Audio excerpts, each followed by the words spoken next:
గురుబ్రహ్మ గురుర్విష్ణు గురుర్దేవో మహేశ్వర గురుర్ సాక్షాత్ పరబ్రహ్మ తస్మై శ్రీ గురువే నమః. దీనికి అర్థం ఏంటో తెలుసు అనుకో.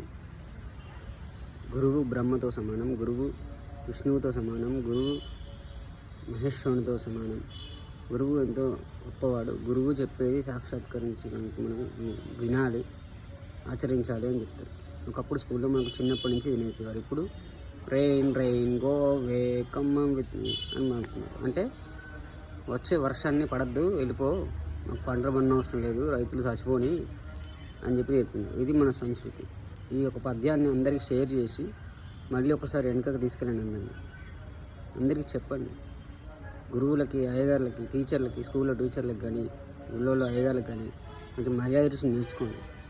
వీళ్ళు ఎవరు లేకపోతే సర్వనాశనం అవుతారు అందరూ. అది గుర్తుంచుకోండి. ఫస్ట్ అయ్యగారులకి మించింది ఎవరు లేరు.